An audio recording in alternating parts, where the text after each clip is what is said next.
दोस्तों, अगर आपको गांव जैसी खूबसूरत जगहों पर घूमने का बेहद शौक है तो आज एक ऐसे गांव के बारे में बताती हूँ जिसके बारे में जानकर आपका भी मन खुश हो जाएगा।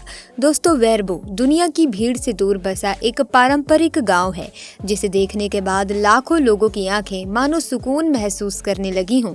इसकी प्राकृतिक सुंदरता को शब्दों में बयां कर पाना मुश्किल सा है। आपको यकीन करना थोड़ा मुश्किल होगा कि ये वेरबो गाँव समुद्र तल से बाहर 100 मीटर की ऊंचाई पर बसा हुआ है और दुनिया में ऐसी कम ही जगह है जो इतनी ज्यादा ऊंचाई पर बसाई गई है।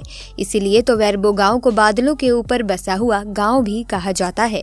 इंडोनेशिया कई द्वीपों से मिलकर बना देश है दोस्तों, और उन्हीं में से एक है द्वीपों की श्रृंखला फ्लोरेस आइलैंड जो नुसा तेनगारा द्वीप समूह में आता है। साल 2012 27 अगस्त को यूनेस्को द्वारा इस गाँव को इसकी परंपरा के अनुसार टॉप अवार्ड से बैंकॉक में सम्मानित किया गया था।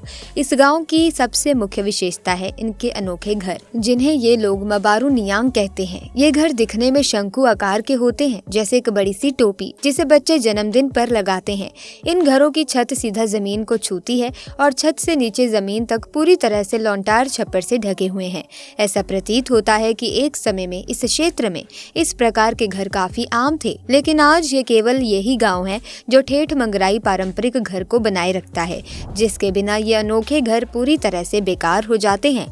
इन घरों को 5 भागों में बांटा गया है, जिसमें हर भाग अपने खास चीज के लिए है। जैसे कि पहला भाग, जिसे ये लोग लुतूर या टेंट कहा जाता है, यहाँ परिवार रहता है। दूसरे भाग को ये लोग लोबो कहते हैं, जहाँ खाना और दूसरे सामान रखा जाता है। तीसरे भाग को लेंटर कहा जाता है और ये हिस्सा अगली फसल के बीजों को रखने के लिए इस्तेमाल किया जाता है। चौथे भाग को लैम्पाराई कहा जाता है, जिसे सूखे से बचने के लिए खाद्य पदार्थ रखने के लिए इस्तेमाल में लाया जाता है। और आखिर में 5वां और घर का सबसे ऊपरी भाग आता है, जिसे हेकांग कोडे कहा जाता है। ये लोग इस भाग को सबसे पवित्र मानते हैं और यहाँ अपने पूर्वजों को प्रसाद चढ़ाते हैं। इस वेरबो गांव में केवल 7 घर हैं। इसके अलावा एक घर और है जहाँ गांव के सभी लोग अपने त्योहार समारोह और अनुष्ठान के लिए इकट्ठा होते हैं। कैथोलिक धर्म को मानने वाले लोग यहाँ रहते हैं, लेकिन कुछ परिवार पुरानी मान्यताओं को भी अपनाते हैं। इस घर में ऐतिहासिक ढोल रखे गए हैं जो सैकड़ों साल पुराने हैं। इस गांव के लोग पीने का पानी झरनों और पहाड़ों से उत्पन्न होने वाले पानी के रूप में करते हैं। इस वेरबो गांव में कुल मिलाकर 44 लोग रहते हैं, जिनकी मुख्य रूप से आय कृषि है और ये लोग कॉफी, लौंग और चेरी उगाते हैं। इस गांव की महिलाएं इन कामों में पूरी तरह से सहयोग करती हैं। आज भी वेरबो गांव के लोग अपना जीवन पूर्वजों के सिद्धांतों पर जीने में यकीन रखते हैं। यहाँ आपको कोई भी मशीन, मोबाइल, इंटरनेट, सड़क और गाड़ी देखने को नहीं मिलेगी।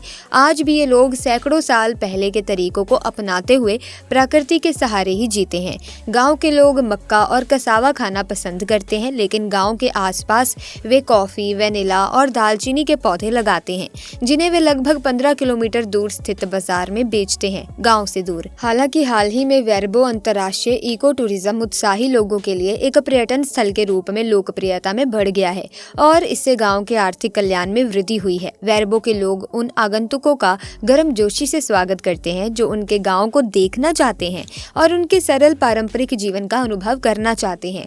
कुछ सालों में जब बाहरी लोगों ने इस गांव के बारे में जाना तो वो वहां टूरिस्ट बनकर आए और कुछ दिन रहने के बाद उनका कहना था कि इससे पहले कभी भी ऐसा उन्होंने अनुभव महसूस नहीं किया। शांति और प्राकृतिक सुंदरता के एहसास इससे बेहतर कहीं और हो ही नहीं सकता। यहाँ के लोग काफी मिलनसार होते हैं और बाहर के लोगों को एक अलग दुनिया का एहसास करने में भी साथ देते हैं। अगर आप कभी इंडोनेशिया के सफर पर निकले हैं तो इस वेरबो विलेज को विजिट करना ना भूलें। आपको ऐसी जगह, ऐसी परंपरा, ऐसे घर, ऐसे लोग पहले कभी देखने को नहीं मिलेंगे। आपको जानकर हैरानी होगी कि इस गांव में मुख्य रूप से केवल 7 घर हैं। वेरबो गांव के सबसे नजदीक देंगे विलेज आता है, जहां पैदल चलकर ही 4 से 5 घंटे में पहुंचा जा सकता है। वेरबो पूरी तरह से मनोरम पहाड़ों और तोड़ों के घने जंगलों से घिरा हुआ है। इस अविश्वसनीय गाँव में उष्णकटिबंधीय जंगल और वनस्पति भरपूर मात्रा में मिलती है। इस गांव में मोबाइल के नेटवर्क भी नहीं आता और बिजली केवल शाम को 6 बजे से रात के 9 तक आती है। इस गांव का निर्माण एम्पू मारो ने 9 साल पहले अपनी पत्नी के साथ किया था और आज यहाँ उनकी 18वीं पीढ़ी के लोग रहते हैं।